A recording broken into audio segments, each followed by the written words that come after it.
Bonjour à tous et à toutes. Je viens de terminer de lire le livre du prophète Ézéchiel.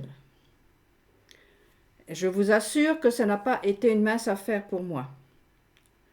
Je l'ai avalé comme un médicament dont on ne connaît pas la composition mais qui est prescrit par un spécialiste qui sait et dont l'objectif est de vaincre une maladie. Donc, je n'ai rien compris ou si peu. Je n'ai même pas cherché à comprendre, sinon faire confiance que cela me mènerait quelque part, toujours par fidélité à ces mots empruntés à David. L'Éternel est mon berger, je ne manquerai de rien. Dans de vertes prairies, il me fait camper, il me conduit au bord d'eau paisible.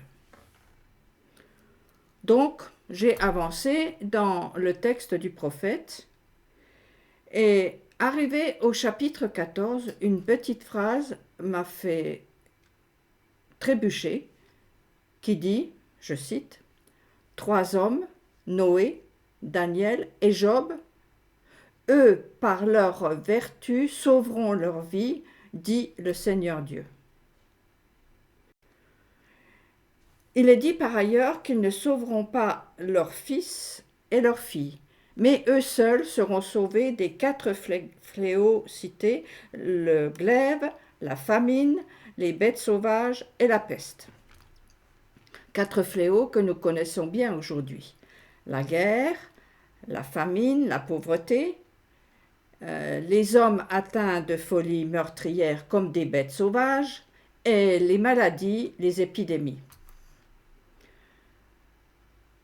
Tous ces désordres subis par le reste de la population, d'après le texte, sont les conséquences de la place donnée aux idoles dans le cœur des hommes, ceci d'après la parole de Dieu donnée au prophète Ézéchiel. Je reviens aux 3 hommes qui sauveront leur vie. Noé, Daniel et Job sont très connus. Mais pourquoi eux et pas d'autres plus célèbres encore, tels que Abraham, Moïse, Salomon ou encore Ruth? Dans l'histoire d'Israël, les héros sont nombreux. Alors ma question reste, pourquoi seulement eux? C'est vrai que Daniel, Job et Noé sont des exemples de résistance face au risque de se soumettre devant le glaive, la famine, les bêtes sauvages et la peste. Ceci par manque de confiance au Créateur du ciel et de la terre.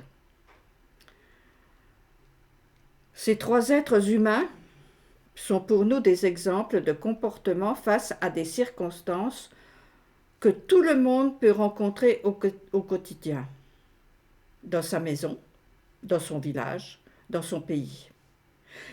Les journaux sont pleins de ces drames individuels à travers lesquels il faut passer sans y perdre la vie. Daniel n'a pas plié les genoux devant la statue géante et il est passé au travers du feu. Job ne s'est pas effondré devant la souffrance et l'incompréhension. Il a été guéri. Noé est resté juste parmi une génération corrompue. Il n'a pas disparu avec ses contemporains dans le déluge. Chacun, dans sa situation et son environnement particulier, Noé, Daniel et Job, a fait entièrement confiance à Dieu sans aucune assurance préalable. Un peu comme Abraham qui est parti sans savoir où il allait. Par contre, lui, il avait des promesses à venir. Pour Noé, Daniel et Job, c'est le silence. Sans doute que Dieu occupait toute la place dans leur cœur. Du coup, rien ne pouvait les atteindre et surtout, aucune voix étrangère ne pouvait les empêcher d'avancer vers la vie.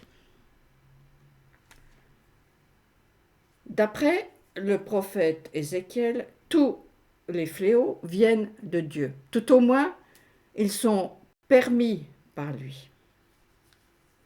Dans le texte, le pronom personnel je est utilisé à chaque réprimande. Le but étant, vous saurez que je suis l'Éternel. Cela me renvoie au texte du Deutéronome. Il t'a fait souffrir et endurer la faim.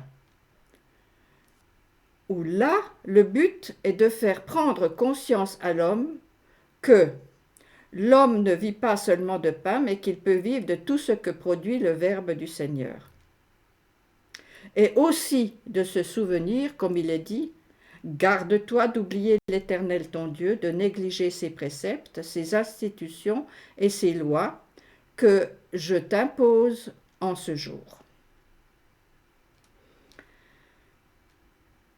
L'obstacle se dressant sur le chemin comme une statue est une façon de mettre en lumière les idoles bien levées au cœur des cœurs.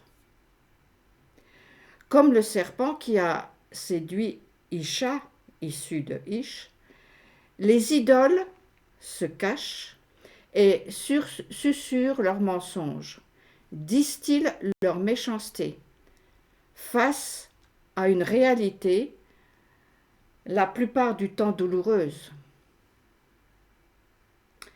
Quelle voix vas-tu écouter?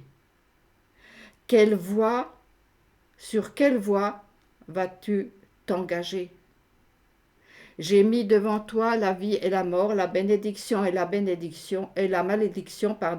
Choisis la vie afin que tu vives, toi et ta postérité, est-il écrit dans le livre du Deutéronome, chapitre 30.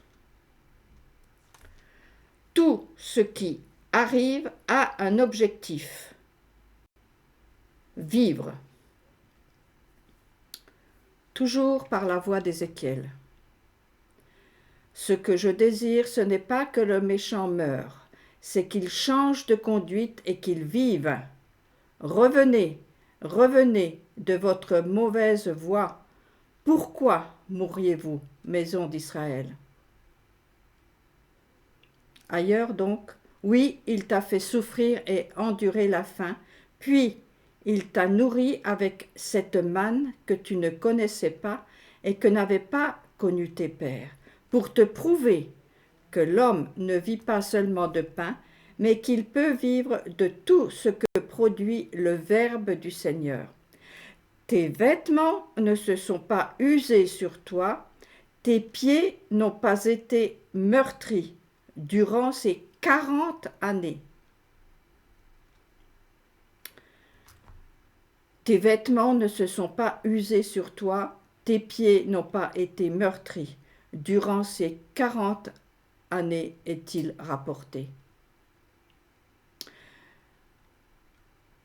Je fais mienne la lecture de ce passage biblique de la manière suivante. Tu ne seras pas nu devant l'adversité, qui peut être la honte, la peur. Tu ne te trouveras pas sans armes ni bouclier. Tu pourras continuer d'avancer libre sans te sentir prisonnier. Si tu te nourris de tout ce que produit le Verbe du Seigneur.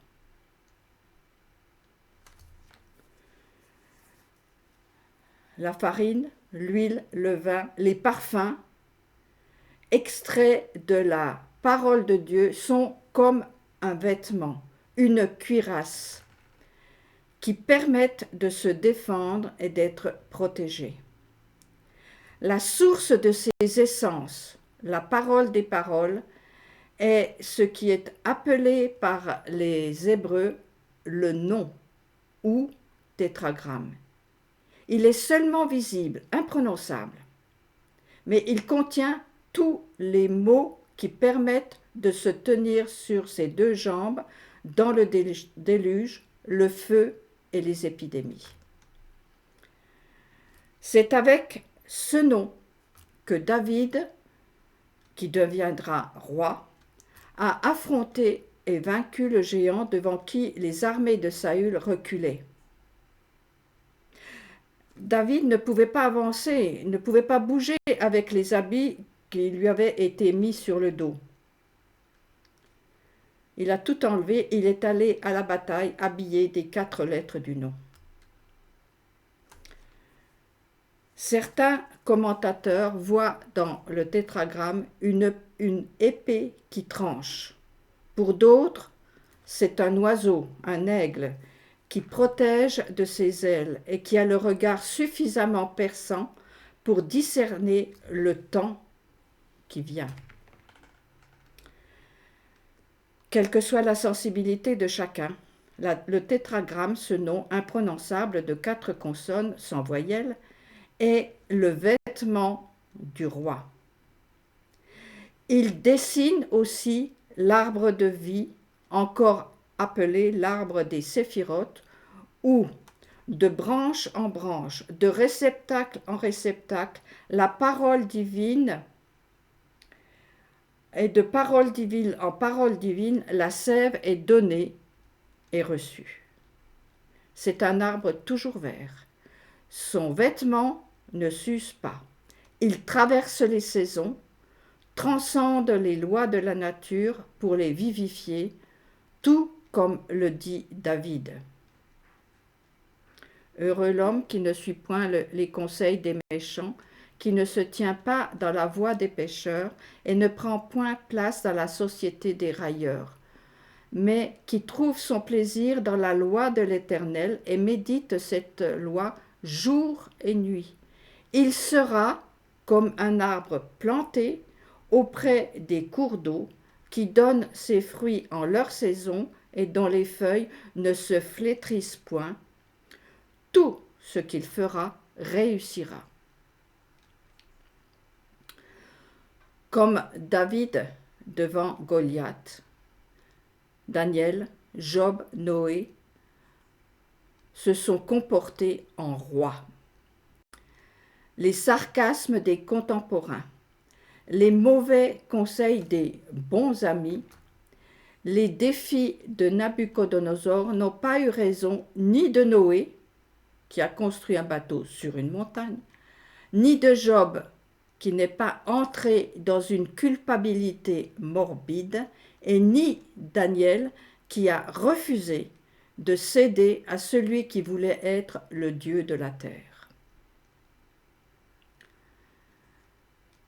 Nourris par la parole divine, ils ne se sont pas trouvés nus dans l'adversité.